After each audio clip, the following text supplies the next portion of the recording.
Chief Justice Roberts, President Carter, President Clinton, President Bush, President Obama, fellow Americans, and people of the world, thank you.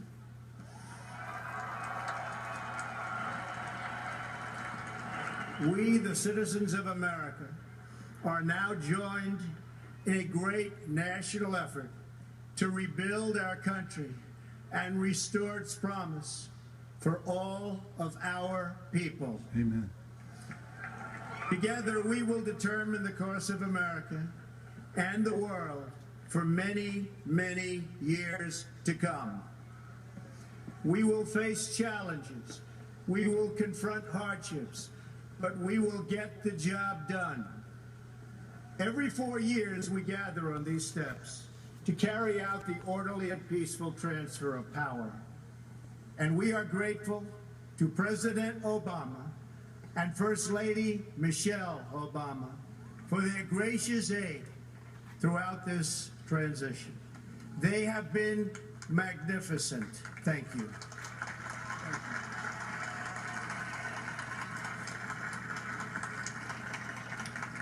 Today's ceremony, however, has very special meaning, because today we are not merely transferring power from one administration to another or from one party to another, but we are transferring power from Washington, D.C.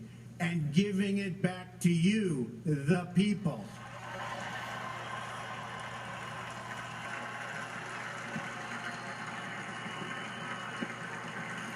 For too long, a small group in our nation's capital has reaped the rewards of government while the people have borne the cost. Washington flourished, but the people did not share in its wealth. Politicians prospered, but the jobs left and the factories closed. The establishment protected itself, but not the citizens of our country. Their victories have not been your victories. Their triumphs have not been your triumphs. And while they celebrated in our nation's capital, there was little to celebrate for struggling families all across our land.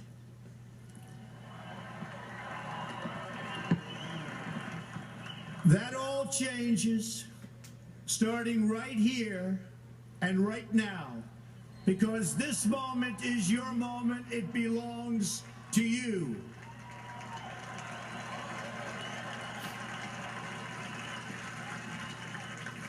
It belongs to everyone gathered here today and everyone watching all across America. This is your day. This is your celebration. And this, the United States of America, is your country.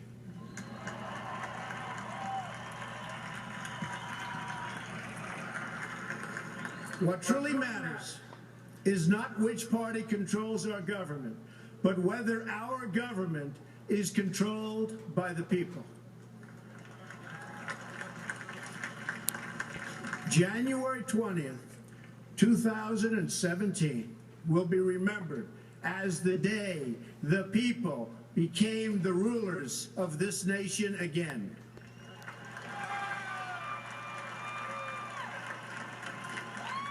The forgotten men and women of our country will be forgotten no longer.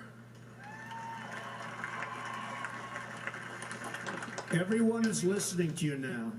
You came by the tens of millions to become part of a historic movement, the likes of which the world has never seen before. At the center of this movement is a crucial conviction that a nation exists to serve its citizens. Americans want great schools for their children, safe neighborhoods for their families, and good jobs for themselves. These are just and reasonable demands of righteous people and a righteous public. But for too many of our citizens, a different reality exists.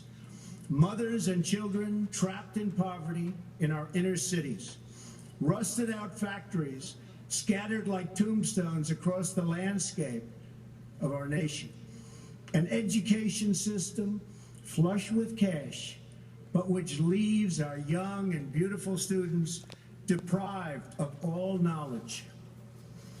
And the crime, and the gangs, and the drugs that have stolen too many lives and robbed our country of so much unrealized potential. This American carnage stops right here and stops right now.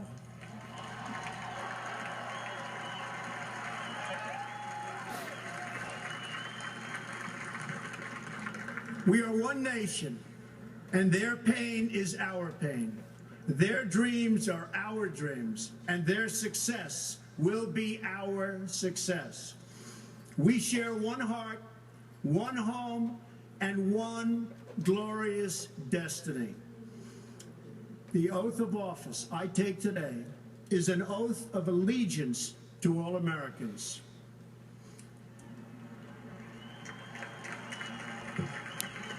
For many decades, we've enriched foreign industry at the expense of American industry, subsidized the armies of other countries while allowing for the very sad depletion of our military. We've defended other nations' borders while refusing to defend our own.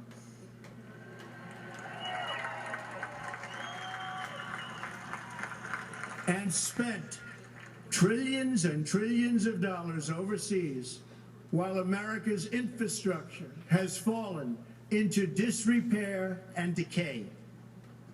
We've made other countries rich while the wealth, strength, and confidence of our country has dissipated over the horizon.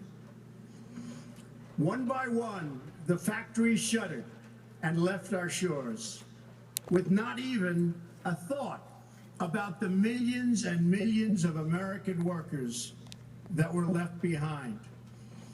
The wealth of our middle class has been ripped from their homes and then redistributed all across the world.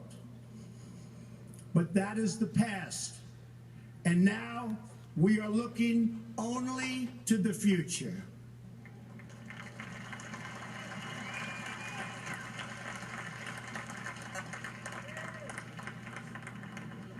We assembled here today are issuing a new decree to be heard in every city